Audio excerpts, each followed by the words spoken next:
हमारे पास मान लीजिए दो मेटल है, पहले वाले एग्जांपल ले लेता हूं, जैसे फॉर एग्जांपल सीजियम और सोडियम, सीजियम एंड, और यहीं पे हमारे एमसीक्यू भी आ गए हैं। अब आप मुझे बताओ कि इन दोनों में से, ठीक है, इसके मान लीजिए कि सेम इंटेंसिटी की लाइट डाल रहे हैं, तो किस मेटल का इलेक्ट्रॉन सबसे पहले बाहर आएगा? क्यों? क्योंकि इसका वर्क फंक्शन कम है, आयनाइजेशन एनर्जी। वर्क फंक्शन कम होने से क्या होगा? फ्रीक्वेंसी कम है, क्योंकि वर्क फंक्शन क्या है? पाई नॉट है नहीं, वर्क फंक्शन क्या? और हमने क्या बोला? The energy of electron E is depends on frequency. इस पे डिपेंड करती है, ठीक है। इलेक्ट्रॉन को बाहर निकालना, कितने इलेक्ट्रॉन बाहर निकालेंगे ये कौन डिसाइड करेगा? कौन डिसाइड करेगा? So phi naught of caesium is less than the phi naught of, तो अगर सेम फ्रीक्वेंसी की लाइट डाली तो सीजियम में तो इलेक्ट्रॉन आ जाएंगे बाहर, लेकिन सोडियम में it means photo electric current होगा या नहीं होगा, फोटो इलेक्ट्रिक इफेक्ट होगा या नहीं होगा, ये किस पे डिपेंड करता है? मटेरियल पे भी डिपेंड, इस पे डिपेंड करता है। We already discussed about it, but we have to focus on effect of material of metal. Metal क्या मटेरियल को कैसे इफेक्ट होता है, तो यहां से हमने कर दिया इसका वर्क फंक्शन ज्यादा है, इसका वर्क फंक्शन कम है। इट मींस ये इसकी अगर वर्क फंक्शन कम है, ठीक है, तो इसको कम फ्रीक्वेंसी पे भी इसका क्या हो जाएगा? कौन कम फ्रीक्वेंसी भी, तो इसका थ्रेशोल्ड फ्रीक्वेंसी मान लीजिए न्यू नॉट है, और इसका भी न्यू नॉट, ये न्यू नॉट CS, ये न्यू नॉट ऐसा हो। अगर वर्क फंक्शन ज्यादा तो थ्रेशोल्ड फ्रीक्वेंसी भी, वर्क फंक्शन ज्यादा तो कंक्लूजन क्या है? मेटल से ये पता चला हमें कि अगर किसी मेटल का वर्क फंक्शन ज्यादा है, मतलब उसे निकालने में ज्यादा एनर्जी लग रही है, तो उसका फ्रीक्वेंसी भी, मतलब वो ज्यादा फ्रीक्वेंसी पे क्या कर रहा है? इजेक्शन दे रहा है, और ये कम फ्रीक्वेंसी पे ही क्या कर देता है? इजेक्शन। मतलब ejection of electron depend on frequency of light, frequency of light and nature of ejection of electron. मैं फिर से बार-बार इस शब्द को याद करो, इजेक्शन ऑफ इलेक्ट्रॉन, इलेक्ट्रॉनों का बाहर निकलना। Ejection of electron depends on frequency of incident and nature of metal, nature of, लेकिन कितने इलेक्ट्रॉन बाहर निकलेंगे ये कौन डिसाइड करेगा? Number of electron ejected directly proportional to intent. Clear? There is an effect of material of metal. Metal का हमसे कितना समय लगेगा? Ejection of electron depends on frequency of incident light and, ठीक है, and nature of metal. ये clear है? -7 है नहीं, नेगेटिव पोटेंशियल V0, ठीक है, किसमें? टुवर्ड्स नेगेटिव, मतलब आपकी वैल्यू यहाँ पे कैसे होनी चाहिए? अगर यहाँ प्लस में है, मान लो ऐसी वैल्यू है, +1 +2 +3 +4 +5, ये ऐसा ना था?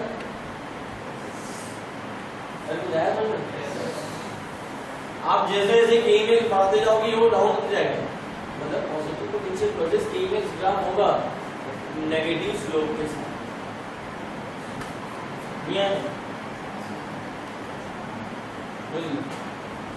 ये V0 है। अब इसको रिटार्डिंग पोजीशन से, रिटार्डिंग पोजीशन में वैल्यू डालते थे -1 -2 -3 -4। आपके K में से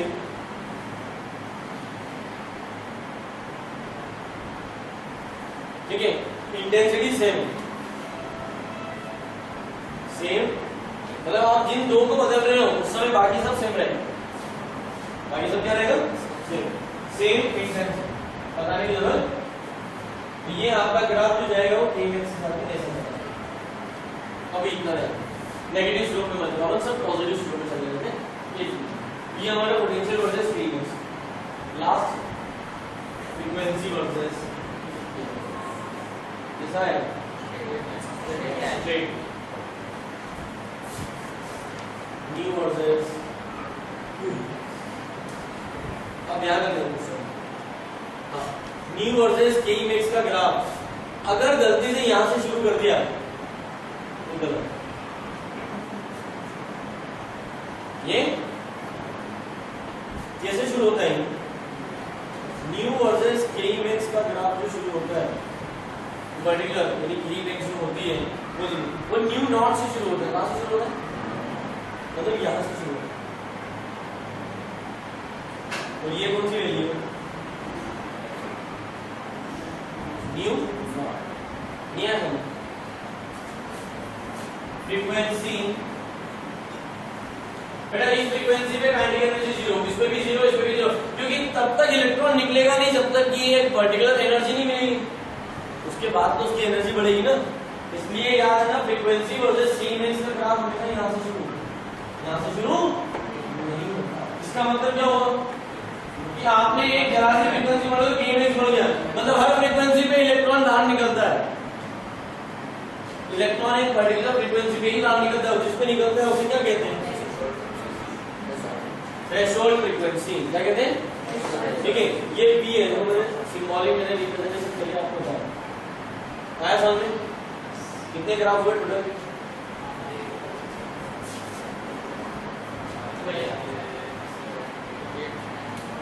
ये भी ध्यान रखना है।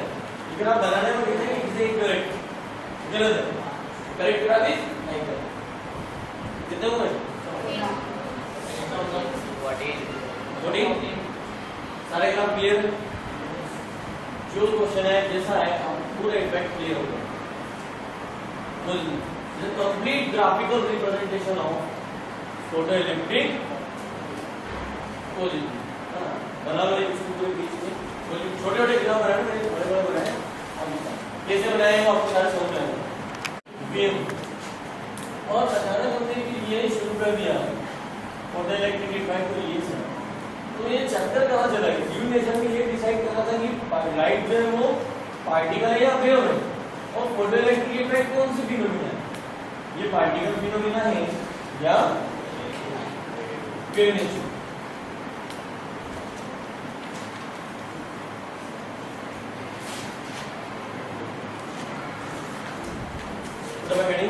Failure of wave theory.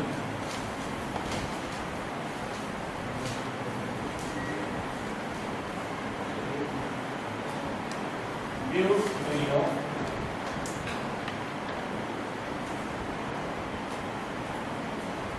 Wave theory of light जैसे वेव इलेक्ट्रोमैग्नेटिक क्या कहती है वेव थ्योरी।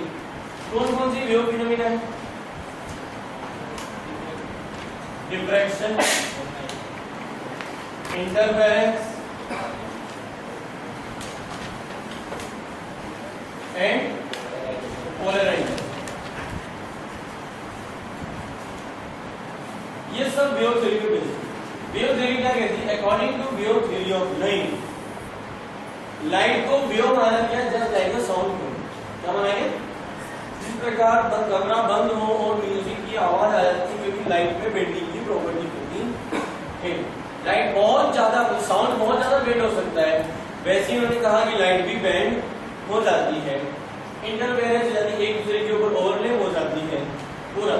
अगर मान लीजिए दो पर्सन है तो दोनों पर्सन एक साथ बोलिए एक ही सारे शब्द कहें, आपको जो सुनाई देता है वो थोड़ा सा उसकी इंटेंसिटी बढ़कर, दैट इज ऑफ इंटरफेरेंस। क्या कहलाता है वो इंटरफेरेंस।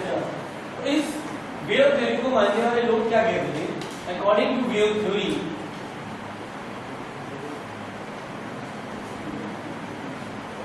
ठीक है। According to the wave theory intensity of light I is directly proportional to energy of light. It means energy of light depends on intensity.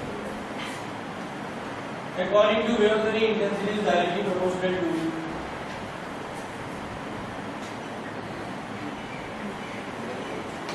amplitude of wave. मतलब intensity ज्यादा होगा तो वेव है, वेव में क्या होता है, एम्पलीट्यूड होता है, क्या होता है, एम्पलीट्यूड क्या होता है, मैक्सिमम हाइट ऑफ क्रेस्ट और curve is called amplitude. Intensity ज्यादा, एम्पलीट्यूड भी ज्यादा, ऐसा करो क्या करना। तीसरा इंटेंसिटी एम्पलीट्यूड और साथ ही साथ इस इंटेंसिटी का रिलेशन था ये इलेक्ट्रॉन से था इजेक्शन, यानी उनके द्वारा क्रिएट किया। ये लोग क्या मानते थे, light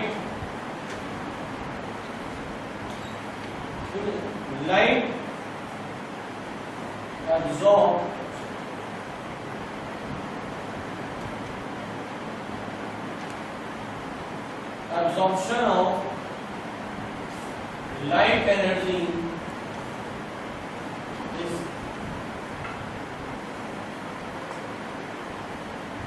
continuous. Absorption of light energy is continuous. And energy of light is distributed over a complete wavefront of light. Energy of light is continuously distributed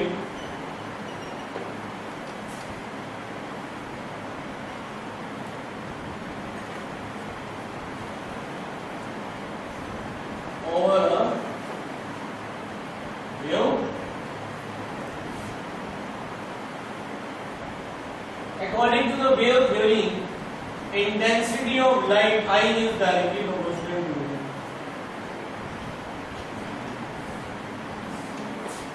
ये सारे पॉइंट्स वेव थ्योरी के किसके हैं, वो क्या कहते हैं कि अगर लाइट, मतलब पहले के लोग क्या मानते थे, जो पुराने मैक्सवेल और ये सब थे, जिन्होंने लाइट को एक इलेक्ट्रोमैग्नेटिक वेव कहा, गहरी लाइट, गहरे लाल रंग, अगर बिल्कुल गहरा लाल है तो लाल इसलिए दिख रहा है क्योंकि उसकी एनर्जी बहुत ज्यादा है। जैसे इंसान में गुस्से में, जब बहुत ज्यादा गुस्सा आता है, गुस्से में चेहरा कैसा हो जाता है, गुस्सा कब आता है, ऐसा गुस्सा करेगा, ऐसा गुस्सा, मतलब गुस्से के भी अलग अलग होते हैं। मान लो गुस्सा करते हैं, अब ऐसा कौन गुस्सा करता है, समझ रहे, जब तो गुस्सा कैसा होगा, ठीक है ना, जैसे हमारे भाई साहब ने बिल्कुल टमाटर जैसा लाल हो जाए, ठीक है, हालांकि हम टमाटर नहीं है, ठीक है, और अगर टमाटर बिल्कुल लाल हो जाना तो एनर्जी आपकी ज्यादा है, ठीक है, आप मतलब बिल्कुल सुस्त पड़े हुए, आप में खड़े होने की ताकत नहीं, और आप बोलो गुस्सा करो, क्या बैठे बैठे गुस्सा करो, एनर्जी ज्यादा है, तभी तो आप क्या कर पाओगे। सेम थिंग दैट उन्होंने कहा कि dark red, light dark red कम होगी, उसकी energy, so energy of a light depends on intensity. Energy of light depends on, ऐसा कौन कहते थे, Maxwell and all those persons who support wave theory. उसके साथ साथ मुझे क्या बोला कि एम्पलीट्यूड से रिलेटेड, प्लस एक बहुत ही खतरनाक स्टेटमेंट दे गए वो कि जो हमने इफेक्ट पढ़ा उस इफेक्ट में काइनेटिक एनर्जी इंटेंसिटी के डायरेक्टली प्रोपोर्शनल है। और जैसे ही उन्होंने ये स्टेटमेंट बोला, ठीक है, लेनार्ड बर्ग सब उनके ऊपर चढ़ गए, बोलिए क्या बोलते,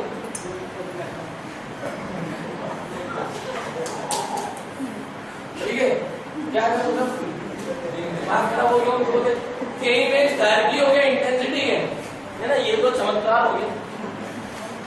बोलिए दूसरा हमने क्या देखा, इंटेंसिटी कितनी भी बढ़ा दो, इंटेंसिटी के बढ़ाने से कई मैक्स पे कोई फर्क नहीं।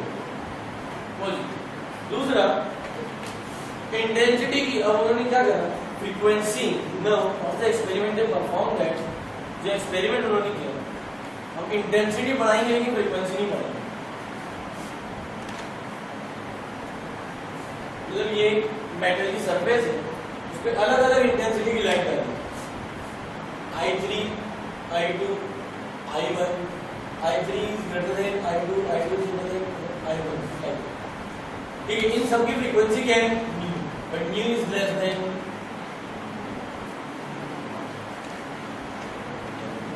आप किसी मेटल सरफेस पे जो फ्रीक्वेंसी की लाइट डाल रहे हो उसकी फ्रीक्वेंसी थ्रेशोल्ड से कम कर दो और फिर जितनी चाहे इंटेंसिटी बढ़ा लो, ब्रह्मा जी को भी बुला लो, तब भी इलेक्ट्रॉन बाहर, मतलब ejection of electron totally depends on frequency, इस पे डिपेंडेंट है। ये सारे तो फोटो इलेक्ट्रिक इफेक्ट में जो हमने ऑब्जर्वेशन देखे, उन ऑब्जर्वेशन ने वेव थ्योरी को पूरा फेल।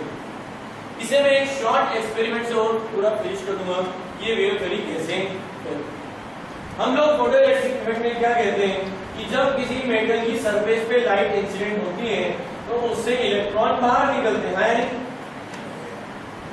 लाइट आई और बाहर निकले, लाइट आई बाहर निकले। अब मान लीजिए कि यहाँ पर टेनिस की बॉल रखी हुई है और मुझे उसमें से बिल्कुल अच्छी स्टेबल, उसमें से एक बॉल को गिराना है, हिला के एक दूसरी बॉल की हेल्प से, तो हम क्या करेंगे, उसके ऊपर मारेंगे तो डेफिनेटली वो गिर जाएगी। लेकिन मैं चाहता हूँ कि उस बॉल को आप गिराओ, मतलब एक सरफेस पे रखी हुई है, हाथ की वजह उसको बोल देंगे कि मान लीजिए इस बेंच पे रखी हुई है, तो वो एक बड़ी सी बेंच है, उसमें टेनिस की बॉल रखी हुई है, कोई बॉल रखी हुई है और हम वो तेज से बोलते जा रहे हैं, आप बोलोगे आप लोग इतनी जोर से चिल्लाइए कि ये बॉल उछलने लगे, क्या ये possible? With the help of sound wave it's possible the balls become jumps. क्या साउंड वेव, हम लोगों की साउंड वेव, यानी साउंड वेव को हम कितना, साउंड से हमें वाइब्रेशन नहीं क्रिएट करना। आप सोच रहे हो कि मैं साउंड से टेबल को हिला के, टेबल नहीं हिलाना है, ठीक है, वो सीधे साउंड वेव उसके ऊपर ही आना है। ये क्या है, एक पार्टिकल को दूसरा पार्टिकल ही बाहर निकाल सकता है। इलेक्ट्रॉन कौन है, पार्टिकल, लाइट भी कौन है, जब एक टेनिस बॉल पे दूसरी टेनिस बॉल मारते हैं तो वो एक्सट्रैक्ट होता है। तो ये जो फिनोमेना थी कि ये बाहर आ गया पार्टिकल, यहाँ से ये पार्टिकल इसने पूरा प्रपोज किया, they are supported it, light is of particle in photo electric effect. Light के पार्टिकल नेचर को एक्सप्लेन करता है, इसको एक्सप्लेन करता है, क्योंकि लाइट एक पार्टिकल है तभी एक पार्टिकल बाहर आता है। अगर ये वेव नेचर को सपोर्ट करता तो हमारे ग्राफ के नेचर कुछ और होनी चाहिए। इंटेंसिटी बढ़ाते जा रहे हैं बट इलेक्ट्रॉन का इजेक्शन तक नहीं हो रहा है। K-max और इनके बीच का जो ग्राफ है वो कांस्टेंट है parallel to x। So when as we compare the graphical analysis with all these points of wave theory, then we found that, okay, we found that photoelectric effect is based on particle nature of light, not on nature of light. अब ये continuous absorption का मतलब क्या है? Light को एक wave माना गया, वेव का एक वेव फ्रंट होता है, वेव फ्रंट मतलब जितनी लंबी वेव होती है। जैसे मैंने बोला, मेरे बोलने की आवाज यहाँ तक गई, क्या प्रिंसिपल ऑफिस तक जा रही है? मतलब एक पर्टिकुलर लिमिट तक जा रही है, तो मेरी जो यहाँ से जो वेव निकली उसकी एक लिमिट है, वहां जाके वो वेव खत्म हो गई, वो कहलाता है वेव फ्रंट। क्या कहलाता है? मेरी साउंड की इतनी एनर्जी, अब जो जिस एनर्जी से मैंने बोला, मान लीजिए मैंने 10 जूल की एनर्जी से बोला, तो वो 10 जूल पूरी वेव में बढ़ गया। 10 जूल क्या हो पूरी वेव में, ऐसा कौन कहता है? Wave. The wave, according to the wave theory, the energy of light is continuous, distributed over the wave. मतलब सभी की पूरी एनर्जी को जोड़ूंगा तो 10 जूल होगा, ऐसा मान लीजिए। किसी वेव की लाइट की जो एनर्जी होती है वो पूरे वेव फ्रंट की टोटल एनर्जी के बराबर होगी, ऐसा कौन कहता है? जब हम किसी के ऊपर लाइट को इंसिडेंस करते हैं, जब किसी को, तो जहां भी टकराती है तो वो अपनी पूरी एनर्जी को स्प्रेड कर देता है, ठीक है। तो जब हम किसी मेटल सरफेस पे, according to the wave theory, whenever a light incident on the surface of metal, the energy of light is distributed to all the surface electron. वो सभी को चली जाती है, इसको चली जाती है, ऐसा कौन कहता है? ये इसका मीनिंग क्या है इन 2 पॉइंट्स का? Absorption of light energy is continuous. It means whenever a light incident on the surface of matter, the total energy of light is distributed to the all the surface, सभी को distribute हो जाती है। ऐसा इसका meaning आपको लिखना क्या है? सबसे पहले आपको इसका मीनिंग लिखना है, इस पॉइंट नंबर 3 का बाकी की मीनिंग आपको पता ही है। इसका मीनिंग लिखना है, इसका मीनिंग लिखना है। Continuous to the wave front means energy of light is totally distributed over the total wave. जहां तक वेव जा रही है वहां तक डिस्ट्रीब्यूट होगी, इसका मीनिंग लिखना। ठीक है, देन आपको कंक्लूजन देना है। क्या कंक्लूजन है? all these points of wave theory is against the graphical analysis or graphical observation of photoelectric. It is concluded that photoelectric effect is based on particle nature of light, not on wave nature of clear हो? तो किस पे dependent है? Particle पे, ना कि इसका explanation and conclusion तीन चीज लिखना है और ये सारे पॉइंट्स लिख लो बराबर। हमने भी क्या देगा? What is stopping potential, what is cut off potential, और पोटेंशियल में ये देगा कि जिस पोटेंशियल पे फोटोइलेक्ट्रिक करंट जीरो होता है वो कहलाता है स्टॉपिंग पोटेंशियल। I1 इंटेंसिटी की लाइट थी, now the intensity become change. अगर आप इंटेंसिटी चेंज कर दें, क्या चेंज कर दें? Intensity. So what is the effect of what will be the effect of change of intensity on V naught? और वो ग्राफ आपसे पूछेगा।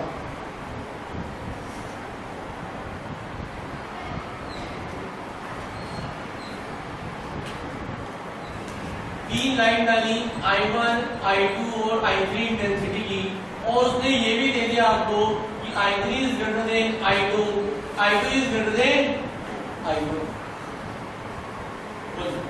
ये पॉजिटिव पोटेंशियल, ये रहा नेगेटिव पोटेंशियल रिगार्डिंग यहाँ पे पोटेंशियल, और ये ग्राफ PC के बन। अब I1 यहाँ मिलता है, ये भी उतने दिन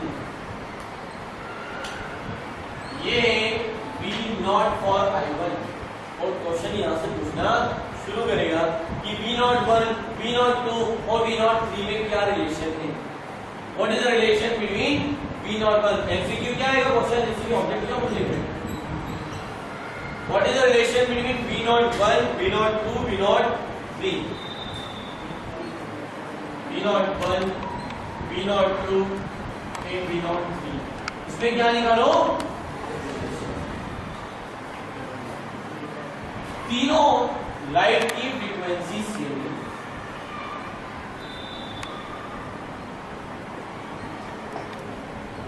कल मैंने आप लोगों को बताया था कि एक फ्रीक्वेंसी की लाइट की अलग अलग इंटेंसिटी हो सकती है। जैसे रेड कलर 3 टाइप के हो सकते हैं, कौन से? Dark, bright red, then very deep. ठीक है, और जैसे आप बोलते हैं गहरा लाल, हल्का लाल, और ठीक है रेडिश, हल्का लालपन होना, ये क्या है तो सभी रेड, तो उसकी फ्रीक्वेंसी क्या है? सेम, लेकिन इंटेंसिटी क्या है? गहरा लाल आंखों में आपको एकदम से छूटता है, ठीक है, हल्का दैट इज ऑफ इंटेंसिटी। बताइए क्या रिलेशन होगा? कौन बड़ा कौन छोटा?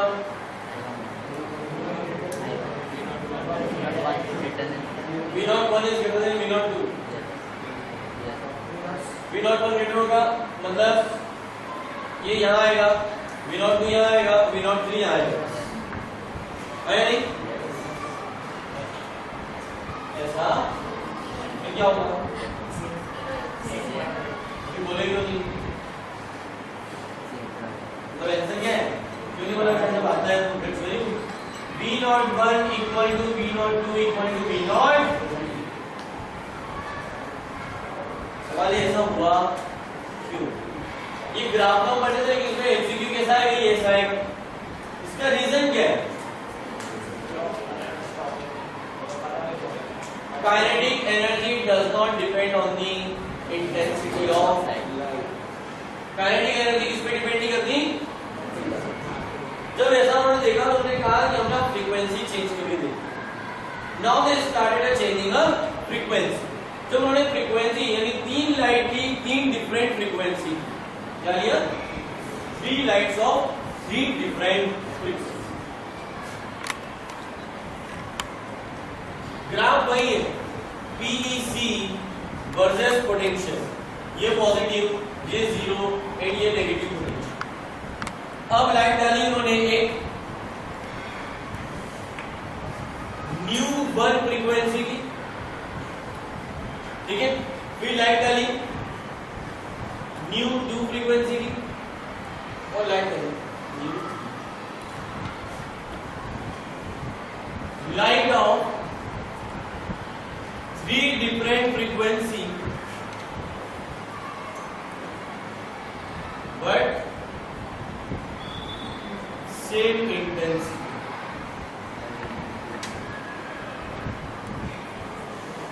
तीनों ही गहरे हैं, मतलब एक जैसे हैं, लेकिन फ्रीक्वेंसी अलग। एक डार्क रेड, एक डार्क ग्रीन, एक डार्क ब्लू, बिल्कुल डार्क चमकते हुए, बिल्कुल गहरे, बिल्कुल सेम इंटेंसिटी, लेकिन एक रेड है, एक ब्लू है, एक ग्रीन है, इस तरीके फ्रीक्वेंसी तीनों की अलग, लेकिन इंटेंसिटी क्या है? सेम। जब ऐसा हुआ तो उन्होंने क्या देखा? मान लीजिए यहाँ पर इस तरह से रिलेशन बना है, μ3 is greater than μ2 is greater than, तब उन्होंने क्या देखा? ये जो इतना ग्रेटर है उसका इस प्लेट में नेगेटिव पोटेंशियल भी उतना पीछे है।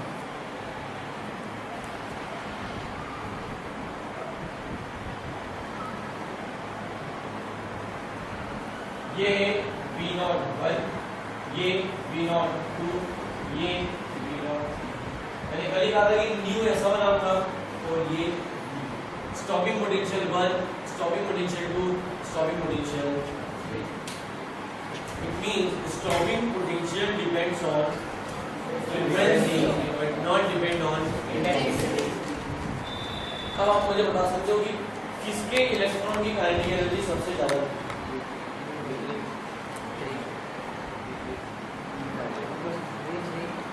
इसको रोकने के लिए पोटेंशियल बहुत ज्यादा माइनस में करना पड़ा ना। मान लीजिए ये -3 है, ये -5 और ये -7, तो प्लेट A का पोटेंशियल -7 करा, तब जाके करंट क्या हुआ? मतलब बहुत ज्यादा ताकत लगानी पड़ी। क्या करना पड़ी? बहुत ज्यादा ताकत लगानी पड़ी उसे रोकने के लिए। It means energy is related with frequency of energy of electron is depend on frequency. The stopping potential depends on frequency, not on energy of electron depends on frequency, not on stopping potential depend on frequency, not on intensity। लेकिन इस point पे ऐसा क्या हो जाता है कि electron रुक जाता है। हमने क्या कहा? इस पॉइंट पे एक stopping potential, at stopping potential, the kinetic energy, maximum kinetic energy of electron, it means K max equal to equal and opposite energy of plate A। और प्लेट A की एनर्जी कैसे निकालेंगे? प्लेट A का एक potential है, और potential और energy के बीच का रिलेशन क्या है? फॉर्मूला W = QB है नहीं? Charge into potential is called work done. Charge किसको रोक रहे हैं? इलेक्ट्रॉन को। किसको रोका जा रहा है? इलेक्ट्रॉन। तो EV, जिस पोटेंशियल पे इलेक्ट्रॉन की काइनेटिक एनर्जी इन दोनों के बराबर होगी, K max की वैल्यू क्या होगी? Half mv, m for electron, v for electron का मास, इलेक्ट्रॉन की एट स्टॉपिंग पोटेंशियल। ये आपको लिखना, स्टॉपिंग पोटेंशियल पे क्या हो जाती है? The maximum kinetic energy of an electron become equal to work potential. इसके बराबर हो गया work done by the plate A. किसने काम किया? प्लेट ए ने। किसको रोकने के लिए? इलेक्ट्रॉन को रोकने के लिए। किसको रोकने के लिए? इलेक्ट्रॉन को। तो एक कंक्लूजन क्या आया? फाइनल कंक्लूजन फॉर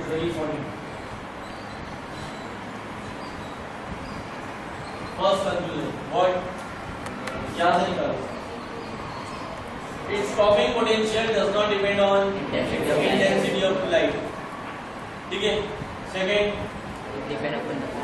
यहाँ तक देखा कि अगर फ्रीक्वेंसी सेम रखी और अलग अलग इंटेंसिटी तो पोटेंशियल वही रहेगा, मतलब वो कंक्लूजन हुआ इसका। Stopping potential does not depend on intensity of. इसी से एक और कंक्लूजन बताओ।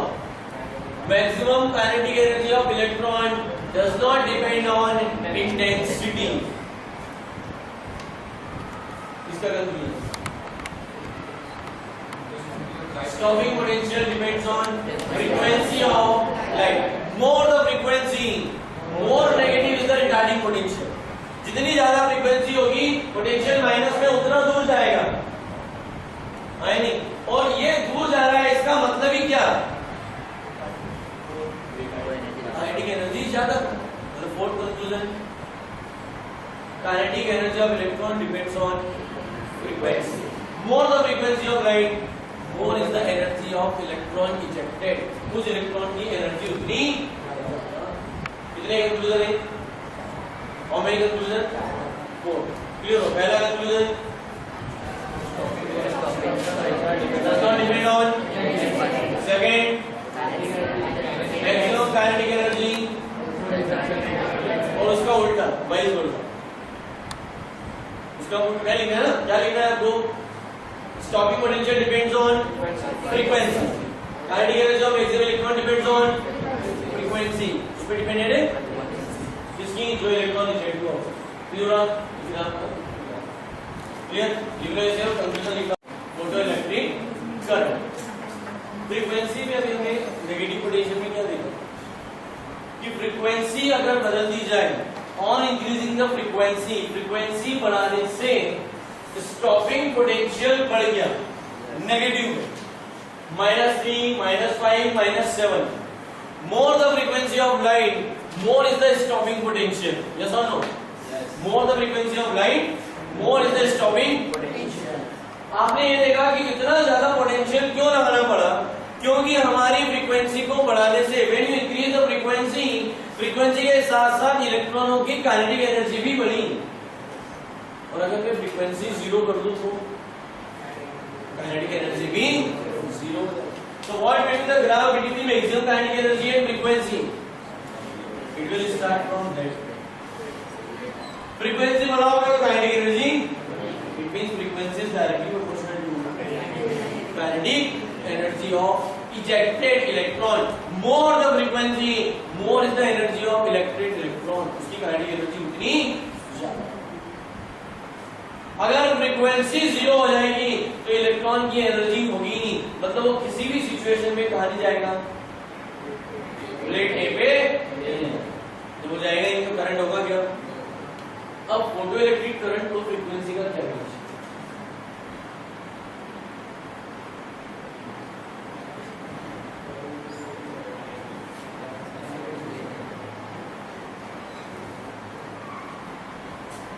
No effect of frequency on photoelectric current. आप फ्रीक्वेंसी कितनी भी बढ़ा दो, फ्रीक्वेंसी के बढ़ाने से क्या होगा? करंट क्या होता है? Number of electron